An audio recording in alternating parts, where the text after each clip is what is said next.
Hello everyone, welcome to be technical. आज के video में मैं जो अभी संडे को पेपर हुआ था MPPSC AE असिस्टेंट इंजीनियर का, उसके आंसर की विथ ब्रीफ एक्सप्लेनेशन को डिस्कस करूंगा।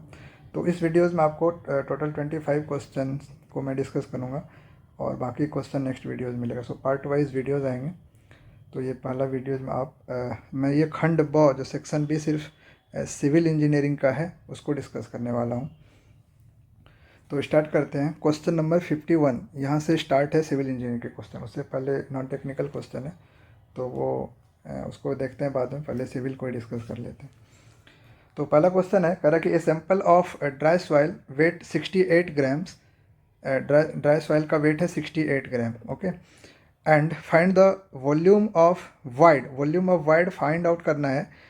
If the total volume of sample is 40 ml, total volume of sample दिया हुआ आपको 40 ml and the specific gravity यानी जी की वैल्यू दी हुई है 2.65। तो आपको बता दूं कि इस क्वेश्चन में जो नॉर्मल कैलकुलेटर वो अलाउड है, इसलिए इस तरह के क्वेश्चन पूछे गए हैं जो कि टोटली कैलकुलेटिव है। बिना कैलकुलेटर का आपको सॉल्व करने में बहुत टाइम लग जाएगा और होगा भी नहीं। कुछ क्वेश्चन ऐसे हैं तो कैलकुलेटर अलाउड है, ओके। सो अब इसमें देखिए वॉल्यूम ऑफ वाइड हमें फाइंड आउट करना है, जबकि वेट दिया हुआ है एंड टोटल वॉल्यूम दिया है, स्पेसिफिक ग्रेविटी दिया हुआ है, ओके। अब हम जानते हैं कि ड्राई यूनिट वेट जो होता है उसका फार्मूला होता है कि G gamma W divided by 1 plus e. तो यहाँ से मैं ई की वैल्यू फाइंड आउट कर लूँगा। गैमा डी को मैं क्या लिख सकता हूँ, दैट इज़ डब्ल्यू डी, यानी ड्राई वेट 68 ग्राम दिया हुआ है तो W D divided by volume, okay. W D divided by volume, total volume that is V. तो ये आपको टोटल ड्राई डेंसिटी दे देगा, इज इक्वल टू जी आपको 2.65 है मल्टीप्लाइड बाय गैमा डब्ल्यू। अगर मैं ग्राम में लिख लूँ तो 1 ग्राम पर सेंटीमीटर क्यूब, ओके। तो 1 गैमा डब्ल्यू की वैल्यू क्या हो जाएगी 1 डिवाइडेड बाय 1 प्लस ई, और डब्ल्यू की वैल्यू कितनी है 68 ग्राम। तो यहाँ से अगर आप 1 प्लस ई इस साइड ले आएँ तो इसको मैं लिख सकता हूँ 2.65 multiplied by 1 divided by W की वैल्यू 68 डिवाइडेड बाय वॉल्यूम आपका 40। तो इसको जब आप कैलकुलेट करोगे तो ये वैल्यू यहाँ से 1.558 समथिंग आएगा, 1.558, और इसमें से 1 माइनस करेंगे तो ई की वैल्यू निकल के आ जाएगी 0.558। तो यहाँ से ई की वैल्यू हो गई। तो हमको पता है कि एन यानी पोरोसिटी इज इक्वल टू क्या होता है, volume of void upon total volume, और टोटल वॉल्यूम मुझे दिया हुआ है तो यहाँ से वॉल्यूम ऑफ वाइड मैं फाइंड आउट कर सकता हूँ, that is volume of void multiplied by N into total volume. और एन की वैल्यू ई पता है तो एन की वैल्यू क्या हो जाती है ई अपॉन 1 प्लस ई। तो जब आप इस फार्मूले में ई की वैल्यू पुट करेंगे तो एन की वैल्यू निकल के आ जाएगी 0.3515, ओके। और इसको यहाँ पे पुट करोगे तो volume of void you will get 14.34। So option B is the correct answer. Option B is the correct answer for question number 1। Now question number 51 over. Now question number 52, ये question कह रहा है कि the capillary rise in one soil sample having D10, size दिया हुआ है, मतलब D10 that is the size of the particle, वो दिया है 0.05, और उसकी जो कैपिलरी राइज है दैट इज HC की वैल्यू कितनी है 52 centimetre. If another soil having, और दूसरी सॉइल है जिसकी D10 की वैल्यू 0.10 है, and the same void ratio of first soil, then the void ratio of capillary rise in second soil. Second soil का कैपिलरी राइज कितना होगा। तो हमको फार्मूला पता है क्या कि HC इज इक्वल टू क्या होता है 4 sigma cos theta divided by rho g d. तो मैं बोल सकता हूँ कि HC is directly proportional to what, sigma, and inversely proportional to d. So अगर मैं टोटल पार्ट को कांस्टेंट मानूं तो मैं बोल सकता हूं कि HC is directly inversely proportional to 1 upon D. D is the size यानी D10। तो HC अगर इन्वर्सली प्रोपोर्शनल टू D10 है तो मैं इसको लिख सकता हूं कि HC1 into D10 is equal to HC2 into D10 अब यहाँ पे आपको D10 पता है D10 1 पता है, HC 1 पता है, तो HC2 आप यहाँ से डायरेक्टली फाइंड आउट कर सकते हो। तो HC1 की HC2 की वैल्यू क्या हो जाएगी, तो HC1 that is 52 multiplied by DC1 0.05 divided by D10 का 2 दूसरे सॉइल का, तो दैट इज 0.1। ओके, तो इसको कैंसिल कर दिया, 5 2 यानी 52 डिवाइड बाई 2, तो कितना आ जाएगा 26 सेंटीमीटर। तो 52 सेंटीमीटर था पहले का, दूसरे का कितना आ जाएगा 26। So correct option is B. 52 का B is the correct answer. Now question number 53। 53 कह रहा है कि the surface of saturated clay deposit is located permanently below the ground water table. ठीक है, ग्राउंड वाटर टेबल से नीचे है। Okay, the clay has natural water content दिया 43% and specific gravity is 2.70। The vertical intergranular pressure at a depth of 11 metre. 11 metre depth पे जो उसका pressure होगा, वर्टिकल इंटरग्रेनुलर प्रेशर, वो कितना होगा। ओके, तो अब आपको पता है कि सॉइल क्या है, क्ले है, क्ले डिपॉजिट है और वाटर टेबल के नीचे है ना, below the ground water table, ground water table के नीचे है। तो हमें नेचुरल वाटर दिया है 43%। ओके, तो अब हम क्ले जो होता है वो सेचुरेटेड सॉइल होता है, तो एक रिलेशन होता है SE = WG। तो यहाँ से S = 1 हो गए सेचुरेटेड के लिए, तो E की वैल्यू निकाल सकता हूँ, चूँकि हमको G दिया हुआ है 2.7, G की वैल्यू कितनी है 2.7 दिया हुआ है। तो E = क्या हो जाएगा, दैट इज 0.43 मल्टीप्लाइड बाई 2.7। इसको मल्टीप्लाई करोगे तो ये 1.161 आएगा E की वैल्यू। अब जब E की वैल्यू हमें पता है तो मैं गैमा सेट निकाल सकता हूँ, है ना। गैमा सेट क्या होता है, G plus SE divided by 1 plus E into gamma W। अब यहाँ पे S की वैल्यू 1 हो जाएगा, तो directly G plus E divided by 1 plus E। तो आपको G पता है, E पता है, 1 पता है, 1 तो ऑलरेडी 1 हो गया, E भी पता है, सारे वैल्यू पता है। गैमा W की वैल्यू 9.81 डालोगे तो आपको गैमा सेट यहाँ से निकल के आ जाएगा कितना, दैट इज 17.527 समथिंग। ओके, तो गैमा सेट निकल के आए सेचुरेटेड यूनिट वेट, लेकिन हमको क्या निकालना है, गैमा सबमर्ज। क्यों, क्योंकि below the ground water table है। Okay, so below the ground water table means gamma submerge is equal to gamma sat minus gamma डब्ल्यू। तो इस वैल्यू में से जब 9.81 आप माइनस करेंगे तो गैमा सबमर्ज की वैल्यू आपको निकल के आएगा 7.717 समथिंग। ओके, सो ये हो गया गैमा सबमर्ज की वैल्यू। अब कह रहा है 11 मीटर डेप्थ पे प्रेशर क्या होगा, तो प्रेशर इज इक्वल टू क्या होता है, gamma into gamma submerged into H। तो गैमा सबमर्ज इंटू H, तो ये हो गया आपका 7.717 मल्टीप्लाइड बाय 11। इसको जब आप मल्टीप्लाई करेंगे तो it will come 84.88 something. So correct answer is option number A for question number 53। Okay, now move to question number 54। तो मैं इसको इरेज कर देता हूँ।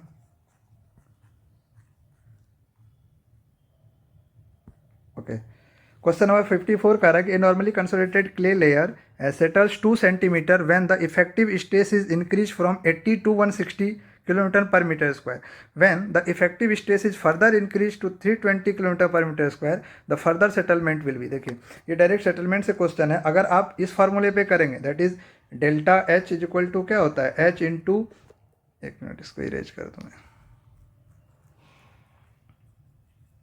Okay, delta H is equal to H into MV, H into MV into del sigma bar. तो इस पे अगर आप रिलेशन करके यानी delta H directly proportional to del sigma bar पे करेंगे तो आपका आंसर आएगा 4 सेंटीमीटर, जो इन्होंने किया है जिसका भी क्वेश्चन है। बट ये गलत है, इस तरीके से हम नहीं करते हैं। हमारा रिलेशन जो होता है डिस्प्लेसमेंट का वो क्या होता है, that is delta H is directly proportional to log में आता है। अगर आप सेटलमेंट के क्वेश्चन देखेंगे कंसोलिडेशन में तो वो लॉग के टर्म में आता है, मतलब log of sigma 1 divided sigma naught divided by, या ऐसे sigma naught plus del sigma bar divided by sigma naught, ऐसे लिख सकते हैं आप। ओके, तो जब इस तरह से कैलकुलेट करेंगे तो पहले सेटलमेंट कितना है 80 to 160, तो उसके लिए 2 सेंटीमीटर दिया है, तो मतलब 2 is equal to log of 80 to 160, तो ऊपर क्या हो जाएगा 160, क्योंकि सिग्मा नॉट है 80 और ये 1 डेल सिग्मा बार क्या हो जाएगा 160 माइनस 80 मीन्स 80, तो 80 दैट इज 160 डिवाइडेड बाय 80, तो ऊपर हो गया 160 बाय 80 यानी log 2, अगर ये करेंगे तो 2 is equal to log 2 base 10। Okay, और फिर दूसरे का क्या फर्दर 320 तक इंक्रीज कर रहा है, तो जब दूसरे में निकालेंगे तो again delta H is equal to क्या हो जाएगा हमारा log ऑफ 320 डिवाइडेड बाय कितने में 160 में, so again this will be log 2। तो जब आप दोनों रेशियो लेंगे तो delta H again will come 2 centimetre, log 2 will get cancer, so delta H again is 2 centimetre. So correct option of this question is option number D, that is 2 centimetre. Okay, normally concentrated clay के लिए जब 80 से 160 kilo Newton में pressure increase कर रहा है तो 2 centimetre settlement हो रहा है, और फिर अगेन प्रेशर 160 से 320 तक इंक्रीज कर रहा है तो अगेन सेटलमेंट क्या होगा 2 सेंटीमीटर ही होगा। Question number 55, which of the following statement correct, which of the following statement correct, relative compaction and relative density are same, relative compaction नहीं, ये गलत है। Which of the following statement is correct, कौन सा statement correct है, तो पहला कह रहा है कि relative compaction and relative density are same, नहीं ये सेम नहीं होता है, अभी मैं आपको बताऊँ। Vibratory rollers are effective for cohesive soil, एकदम से नहीं, क्योंकि वो नॉन कोएजिव सॉइल के लिए होता है वाइब्रेटरी रोलर। ओके, कोएजिव के लिए न्यूमेटिक होता है या सिप्स फुटेड वाला होता है। ओके, ऑप्शन नंबर डी कह रहा है zero air void and 100% saturation line are same, so correct option of this question is option number C, ये सेम होता है, zero air void and 100% saturation will be same. D कह रहा है for dense and maximum and minimum void ratio are identical, ये तो एकदम से गलत है, तो ए बी डी गलत है, so correct option is C. ये देखिए, ए में मैं बताया था रिलेटिव कॉम्पैक्शन रिलेटिव डेंसिटी ये सेम नहीं होता है। अगर आप देखेंगे रिलेटिव डेंसिटी इसकी फॉर्मूला क्या होती है या इसको डिफाइन कैसे किया जाता है, that is the ratio of e max minus e, मतलब loosest state minus natural divided by e max minus e min. Okay, तो इसका रेशियो होता है रिलेटिव डेंसिटी, जबकि रिलेटिव कॉम्पैक्शन इसी के रिलेटिव, मतलब कितना आप कॉम्पैक्शन अचीव कर रहे हो दैट इज रिलेटिव डेंसिटी। तो रिलेटिव कॉम्पैक्शन क्या होता है, रिलेटिव कॉम्पैक्शन होता है कि dry density divided by maximum dry density, gamma D divided by gamma D max, कितना आप कॉम्पैक्शन अचीव करते हैं, तो gamma D divided by gamma D max that is the relative density, so this is not the same. Okay, now move to question number 56, ये कह रहा है, this is very easy question, what is the unit of dynamic viscosity of A fluid in terms of poised के term में dynamic viscosity का ratio क्या होता है ना। अगर एम यूनिट में पूछता तो न्यूटन सेकंड पर मीटर स्क्वायर होता, लेकिन ये क्या पूछ रहा है सीजीएस सिस्टम में। ओके, पॉइस के केस में तो क्या होगा डाइन सेकेंड पर centimetre square, so option number B is the correct answer. Now move to question number 57. What is the height of the fluid rise h when the capillary with the diameter d is dipped in the fluid having density rho and surface tension is g? ये तो direct वही question है जो अभी पिछले में discuss किया था हम लोगों ने क्वेश्चन नंबर 52 में। ओके, तो डायरेक्ट फार्मूला बोल रहा है कैपिलरी राइज का फार्मूला क्या होता है, तो ये क्या होता है H C is equal to 4 sigma cos theta divided by rho g d, तो option number A is the correct, 57 का ए जो है करेक्ट आंसर है। Now move to question number 58, the pressure intensity at a point in a fluid is given by 3.925 newton per centimetre square, find the corresponding height of the fluid when the fluid has specific gravity 1। कह रहा है कि fluid की specific gravity अगर 1 है और pressure आपको दिया हुआ है 3.925 न्यूटन पर सेंटीमीटर स्क्वायर में, तो आप उनकी हाइट क्या होगा, तो P बराबर रो जी एच होता है, P is equal to rho G H, ये फार्मूला होता है, तो जहाँ से डायरेक्ट आप रिलेशन करके निकाल सकते हो। तो यहाँ से H की वैल्यू निकालेंगे 3.92 डिवाइडेड बाय रो का, अब यहाँ पे G की वैल्यू दिया है 1, तो रो भी सेम हो जाएगा, 1 से मल्टीप्लाई कर देंगे तो इसकी डेंसिटी वाटर की डेंसिटी कितनी होती है 1, तो 1 इंटू 9.81 है ना। अब ये सेंटीमीटर में है तो 981, इससे मल्टीप्लाई कर देंगे और इज इक्वल टू एच। तो जब आप यहाँ से निकालेंगे एच की वैल्यू तो you will gate H is 4 centimetre, so correct option is 58 का 4 मीटर है ना, इसको कन्वर्ट करेंगे तो ये 400 सेंटीमीटर में आएगा and that is the 4 metre answer. Question number 59, velocity potential function exist only when, velocity potential function यानी फाई तभी एग्जिस्ट करता है जब फ्लो इरोटेशनल होता है। So option number C is the correct. Question number 60, ये देखिए बिना कैलकुलेटर के ये क्वेश्चन बन ही नहीं सकता है। सो क्वेश्चन कह रहा है कि 3 पाइप है जिसकी लेंथ है 800 600 नहीं 500 800 500 and 400 metre and the diameter is 500 mm 400 mm 300 mm respectively are connected in series में कनेक्टेड है। Okay, this pipes are to be replaced by single pipe of length, find the diameter of the single pipe. तीन pipe को एक pipe में convert कर रहा है तो सिंगल पाइप है, तो टोटल लेंथ कितनी हो जाएगी 800 प्लस 500 1300 प्लस 400 1700, तो टोटल 1700 लेंथ की इक्विवेलेंट पाइप बनानी, उसकी डाया क्या होगी ये बोल रहा है। तो इसका फार्मूला क्या होता है, L upon D equivalent raise to 5 is equal to L1 upon D1 raise to 5, L2 upon D2 raise to 5 and L3 upon D3 raise to 5 plus तो सबको ऐड कर दो।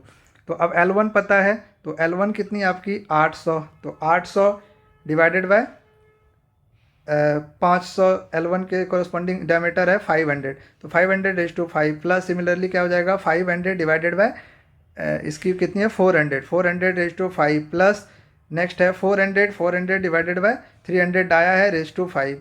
ओके, इस सबको कैलकुलेट कर लो, it will be equal to 1700 divided by D raise to 5, और जब आप यहाँ से डी की वैल्यू निकालेंगे तो you will get D is equal to 371.8 mm. So option number B is the correct for question number 60. Now question number 61, the carbonate and non-carbonate hardness of the water having total alkalinity 200 milligram per liter as CaCO3 and 120 milligram per liter Ca++, 60 milligram per liter Mg++ as iron, calculate the total hardness। ये total hardness कह रहा है, तो total hardness किसके कारण होता है, calcium और मैग्नीशियम के कारण। इसको इन टर्म्स ऑफ CaCO3 निकालना है, तो हम क्या लिखते हैं Ca2 plus divided by Ca का जो इक्विवेलेंट वेट होता है दैट इज़ कितना होता है 40 डिवाइड बाई 2 यानी 20 मल्टीप्लाइड बाय CaCO3 का इक्विवेलेंट क्या होता है 50। सिमिलरली Mg का क्या होता है, Mg का given weight Mg2 plus divided by उसका इक्विवेलेंट 12 इंटू CaCO3 का इक्विवेलेंट 50। तो आप जब इसमें पुट करेंगे Ca की वैल्यू कितनी है कैल्शियम का 120, सो 120, चलिए मैं इसको यहाँ लिखता हूँ, तो 120 डिवाइडेड बाय कितना 20 मल्टीप्लाइड बाय 50, तो ये कितना हो गया 6, तो दैट इज़ 300। और दूसरा क्या है, दूसरा है आपका 60, तो 60 डिवाइडेड बाय 12 इंटू 50, तो ये हो गया 5 5 ज़ा 25, सो 250, तो 300 प्लस 250 कितना हो गए 550। So option number B is the correct for 61। Question number 61 का करेक्ट आंसर क्या हो जाएगा 550, दैट इज टोटल हार्डनेस ये पूछा है, तो टोटल हार्डनेस 550 हो जाएगा। ओके, मिलीग्राम पर litre. Now question number 62, in a continuous flow settling tank 3 metre deep and 60 metre long what flow velocity, ये flow velocity पूछा है ना, what flow velocity of water would recommended for effective removal of 0.02 mm particles, the specific gravity of particle is 2.65 and kinematic viscosity of water may be taken as 0.01 centimeter per second। तो यहाँ पे सब कुछ दिया हुआ है, kinematic viscosity दिया है, स्पेसिफिक ग्रेविटी दिया है और साइज ऑफ द पार्टिकल दिया हुआ है। तो हम स्टोक्स लॉ के से डायरेक्ट फार्मूला यूज करेंगे। स्टोक्स लॉ के फार्मूला क्या होता है, देखिए स्टोक्स लॉ का फार्मूला होता है Vs यानी सेटलिंग वेलोसिटी हम वहाँ से निकालते हैं, तो Vs इज इक्वल टू क्या होता है 1/18 न्यू इज इक्वल टू ऊपर में हो जाएगा G into G-1 multiplied by D square. तो इसमें जब आप पुट करोगे तो देखिए 1/18 न्यू की वैल्यू कितनी है 0.01। ओके, G की वैल्यू हो जाएगी 981, चूँकि सब सेंटीमीटर में पुट कर रहा हूँ। G की वैल्यू कितनी हो जाएगी दैट इज 2.65 माइनस 1 यानी 1.65 multiplied by D square. D की वैल्यू कितनी है, डी की वैल्यू कितनी है 0.025, सो 0.025 ये mm है, इसको डिवाइड बाय 10 कर देते सेंटीमीटर हो गया इसका स्क्वायर। तो यहाँ से जब आप निकालोगे तो ये वैल्यू आएगी 0.0562 सेंटीमीटर पर सेकेंड। ये है सेटलिंग वेलोसिटी, लेकिन हमें पूछा है फ्लो वेलोसिटी। तो जब आप फ्लो वेलोसिटी निकालोगे तो V flow divided by length, V settling divided by height, है ना। तो हाइट भी दिया है, लेंथ भी दिया है, तो जब आप यहाँ से वी एफ निकालोगे तो ये निकल के आएगा 1.124। तो 1.124 एक भी ऑप्शन में नहीं है, तो ये सिर्फ सेटलिंग वेलोसिटी की वैल्यू दिया है ऑप्शन बी। तो मुझे इस क्वेश्चन में थोड़ा सा डाउट है, आप इसको ऑब्जेक्ट कर सकते हो कि ये पूछा क्या है। ये पूछा फ्लो वेलोसिटी है, लेकिन फ्लो वेलोसिटी ऑप्शन में है ही नहीं, ये सेटलिंग वेलोसिटी दिया हुआ है। तो ऑप्शन बी इसका करेक्ट नहीं माना जाना चाहिए, बट दिया है ऑप्शन बी आयोग ने भी। तो you can raise the objection, raise in objection question. Now move to question number 63। Question number 63 कह रहा है कि a water supply scheme has to be design for a city having population 10,000। Population दिया है 10,000 नहीं, ओके ये दिया 1 lakh. Estimate the maximum daily draft पूछा है in million litres per day MLD में for an average water consumption of 250 ml। देखिए अगर मैं डेली निकालूं इसका टोटल डिस्चार्ज जो होगा वो क्या होगा, टोटल डिस्चार्ज यानी 1 लाख पॉपुलेशन है multiplied by 250 litre per capita per day, तो ये निकल के आएगा 25 MLD। ये कितना निकल के आएगा 25 मिलियन लीटर पर डे। लेकिन ये क्या पूछा है कि मैक्सिमम डेली, तो मैक्सिमम देखिए क्यू मैक्सिमम डेली यानी daily maximum is equal to 1.8 times of Q of average, daily average, okay. तो 1.8 टाइम्स ऑफ एवरेज हो जाता है, तो 25 मल्टीप्लाइड बाय 1.8 करेंगे तो ये वैल्यू आएगा 45 MLD। So option C is the correct answer for question number 63। ना क्वेश्चन नंबर 64 ये कह रहा है sewage is a flowing with velocity of 0.9 metre per second. Velocity दिया 0.9 metre per second in 300 mm diameter, dia दिया है 300 mm, okay. Sewer find the hydraulic gradient, assume Manning's rugosity coefficient n की value दिया है 0.013। तो अब आप इसको डायरेक्टली मैनिंग्स इक्वेशन से निकाल लीजिए। मैनिंग्स इक्वेशन क्या होता है, b equal 1/n r raise to 2/3, 1/3 नहीं 2/3 s रेज टू 1/2, ओके। तो ये जो s है इसी को हाइड्रोलिक ग्रेडियंट आप बोल सकते हैं। तो यहाँ से जब आप कैलकुलेट करके निकालोगे ये वैल्यू तो आपको ये निकल के आएगा 4 पॉइंट, देखिए आप पुट करोगे डायरेक्टली क्या क्या, n आपको पता है, v दिया हुआ है, तो ध्यान सिर्फ रखना है कि v मीटर में दिया इसलिए सारा मीटर में पुट करेंगे। और r की वैल्यू क्या हो जाती है, पाइप फ्लो में r is equal to d/4, r is equal to d/4। तो ये 300 यानी 0.3 डिवाइड बाई 4, तो 0.3 डिवाइड बाई 4 हम पुट कर देंगे यहाँ पे। तो आपको ये r की value 0.3 divide by 4 raise to 2/3। तो जब आप यहाँ से s निकालेंगे तो you will get 4.3 into 10 to the power -3, that means 0.0043। so option A is the correct answer। calculate the fire demand, question number 65 कह रहा है calculate the fire demand for the city having population using free man formula से निकालना है। अब free man formula जो है वो क्या होता है कि Q is equal to 1136 P/10 plus 10। तो यहाँ से निकालना, ये कुछ नहीं बोला हैविंग पॉपुलेशन, मतलब इन्होंने ना पॉपुलेशन का जिक्र किया, कुछ नहीं किया। तो आप ये क्वेश्चन ऑब्जेक्शन में डाल सकते हो, इस क्वेश्चन में क्लियर ही नहीं है क्या निकालना है ना। और डायरेक्टली इसका आयोग ने आंसर दिया है ऑप्शन बी, तो इसको आप ऑब्जेक्ट कर सकते हो इस क्वेश्चन से, question number 65। Now move to question number 66। The shear strength of plastic undrained clay depends upon, shear strength clay में किस पे डिपेंड करेगा, कोहेजन पे। So option number B is the correct for question number 66। Now move to question number 67। ये कह रहा है कि एक वर्टिकल वॉल है 6 मीटर हाइट है विथ स्मूथ बैक प्योर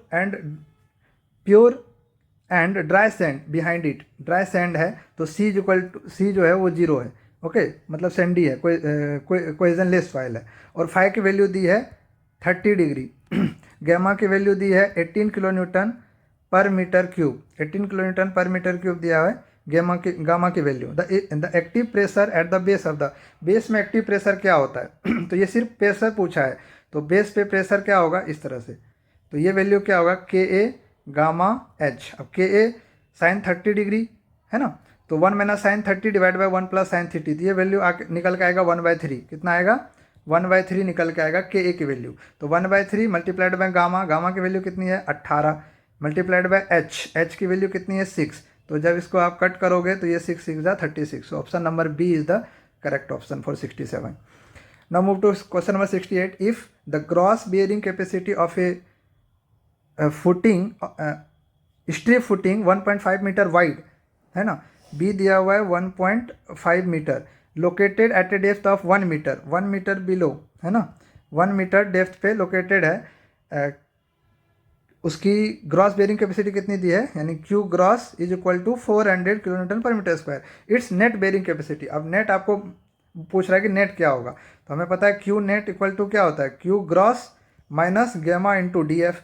तो क्यू ग्रॉस कितना है 400 माइनस गेमा, गामा की वैल्यू कितनी दी हुई है 20 एंड डी एफ की वैल्यू 1 दी है, तो ये कितना हो जाएगा 380। So option number B is the correct for question number 68। Question number 69। The method of slices for the stability of slope can be use for stratified soil, एकदम correct. Can be use for seepage and the pore pressure, हाँ ये भी सही है, option number B is correct. Give the factor of safety based moment and not the force based on moment, हाँ moment based factor of safety देता है, force based नहीं देता है। So all option is correct. Option number D जो हो जाएगा इसका करेक्ट आंसर हो जाएगा। Now move to question number 70।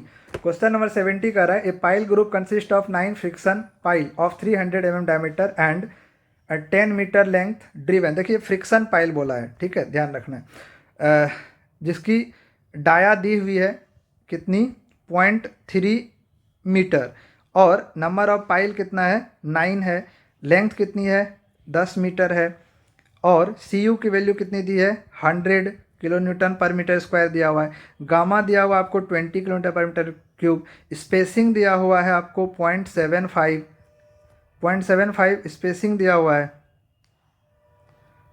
0.75 spacing दिया है। फैक्टर ऑफ सेफ्टी दिया है कितना 3, ओके, और एडेजन फैक्टर अल्फा दिया हुआ है 0.6।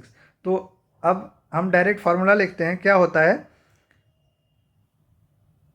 फार्मूला क्या होता है क्यू ए पी है ना, मतलब अल्टीमेट प्रेशर में बोल सकता हूँ, यूपी लिख देता हूँ, Q U P is equal to Q S upon into A S plus Q B into A B. ये तो पाइल फाउंडेशन का फार्मूला होता है, मतलब बियरिंग के कारण और फ्रिक्शन के कारण। तो यहाँ सिर्फ फ्रिक्शन बोला है तो ये ऑटोमेटिक कैंसिल हो जाएगा, तो सिर्फ हमको क्या लेना है Q S into A S. अब Q S is equal to क्या होता है 9 अल्फा, नहीं alpha, Q S equal to क्या हो जाता है, देखिए यहाँ पे लिख देता हूँ, Q S is equal to alpha into C U bar. अब सी यू बार हमको पता है, अल्फा पता है 0.6 into 100 multiplied by A S की वैल्यू क्या हो जाएगी ए एस। अब एक पाइल का हम निकाल लेंगे, पाई डी एल होता है उसकी क्या, पाई डी होती है पेरीमीटर, एल होती है लेंथ, तो ए एस की वैल्यू क्या हो जाएगी पाई डी इंटू एल। तो सारे वैल्यू यहाँ पुट कर देंगे तो आपको पता है, इसको इरेज कर देता हूँ, पाई डी की वैल्यू कितनी है 0.3, एल की वैल्यू है 10। तो जब आप कैलकुलेट करोगे तो आपको वैल्यू मिलेगी 589 समथिंग, ये वैल्यू निकल के आएगी किसकी क्यू यू पी की। फिर इसको 9 से मल्टीप्लाई कर दो तो या मैं इसको यहीं पे मल्टीप्लाई कर दूँ, this all value multiplied by 9 तो ग्रुप की दे देगी, और ग्रुप की वैल्यू कितनी हो जाती है 5089.38। तो ये क्यू यू पी निकला है। तो जब क्यू यू पी निकल गया तो देखिए क्यू यू पी हमको फाइंड हो गया, तो अब हम क्यू नेट निकालेंगे। क्यू नेट हो जाएगा क्यू यू पी प्लस गेमा डी इंटू एल, है ना, डेप्थ कितनी है 10 मीटर, तो गेमा डी आपका 20 है तो 20 इंटू 10, तो 20 इंटू 10, तो उसमें से 200 ऐड कर दीजिए, तो जितना वैल्यू हो जाएगा वो क्यू नेट आ जाएगा। फिर हम क्यू सेफ निकालेंगे, है ना, तो क्यू सेफ की वैल्यू क्या हो जाएगी, पहले क्यू नेट सेफ निकालेंगे फिर क्यू सेफ निकालें। तो क्यू नेट सेफ मतलब इसी में अगर फैक्टर ऑफ सेफ्टी डिवाइड कर देंगे, ये टोटल वैल्यू को divide by factor of safety यानी 3, तो ये आपको क्यू नेट निकल गया, यानी क्यू नेट सेफ डायरेक्ट बोल सकता हूँ मैं। तो यहाँ से क्यू नेट सेफ निकल गया, तो इसमें फिर आप वो चीज़ यहाँ पे ये ऐड नहीं करते हैं, सब्सट्रैक्ट करते हैं। जब नेट निकालते हैं तो सब्सट्रैक्ट करते हैं, और जब क्यू सेफ आप निकालोगे तो ऐड कर दोगे। तो यहाँ से निकल गया क्यू नेट, एक बार फिर बताता हूँ। क्यू यू यहाँ से निकल गया, 9 से मल्टीप्लाई कर दिया तो 5089 पॉइंट समथिंग। ओके, और इस वैल्यू में जब मैं जो ओवरबर्डन प्रेशर रहेगा उसको माइनस कर दिया तो हमें क्या निकल गया, क्यू नेट, और उसको फैक्टर ऑफ सेफ्टी डिवाइड कर दिया तो हमें क्या मिल गया, क्यू नेट सेफ। तो क्यू सेफ होता है Q net safe plus overburden pressure, फिर से आप ऐड कर दो, यानी 20 इंटू 10, तो you will gate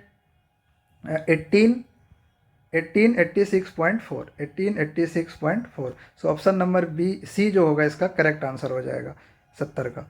Now question number 71, the result of ring and ball test on bitumen is given in terms of, ring and ball test का जो result आता है वो टेम्परेचर के फॉर्म में आता है ना, तो इतना डिग्री सेंटीग्रेड समथिंग वो आएगा आपका टेम्परेचर के फॉर्म में। सो correct option is option number D. 72 question का रहा है कि radius of relative stiffness of cement concrete pavement is not dependent, किस पे डिपेंड नहीं करता है। तो रिलेटिव स्टिफनेस जो एल होता है, एल का फार्मूला होता है EH³ divided by 12K1 minus mu square. तो म्यू पॉइसन रेशियो पे डिपेंड करता है, H थिकनेस पे डिपेंड करता है, E जो होता है वो यंग्स मॉडुलस पे है, तो A तो होगा नहीं, B पॉइसन रेशियो भी नहीं होगा, modulus velocity of cement concrete ये भी नहीं होगा, तो व्हील लोड पे डिपेंड नहीं करता है। तो option number C is the correct answer. So 72 का ऑप्शन क्या हो जाएगा, C is the correct answer. 73 Benkelman beam deflection method is use for the design of, किसकी डिज़ाइन के लिए यूज करता है, तो ये flexible overlay on flexible pavement, ये बहुत बार ये क्वेश्चन बार बार पूछता है, तो इसका करेक्ट ऑप्शन हो जाएगा option number A, flexible overlay on flexible pavement. Question number 74, according to FAA guideline the runway length is to be increase at a rate of 20% for 1% of effective gradient, इसका correct answer हो जाएगा A, 1% of effective gradient है, 1% of effective gradient. The best direction of runway is, question number 75 का आ रहा है कि best direction of runway is, runway का बेस्ट डायरेक्शन क्या होता है, तो बेस्ट डायरेक्शन होता है कि along the direction of the longest line on the wind rose diagram. तो ऑप्शन नंबर ए जो हो जाएगा करेक्ट ऑप्शन हो जाएगा कि along the direction of longest line on the wind rose diagram. तो ये था आज का 25 क्वेश्चन। नेक्स्ट 25 अगले वीडियोज़ में मैं लेके आऊँगा। तो आई होप आपके कॉन्सेप्ट क्लियर होंगे। तो इसमें से अगर आपको कहीं डाउट लगे तो आप कमेंट कर सकते हैं, बाकी शेयर करें। Okay, thank you.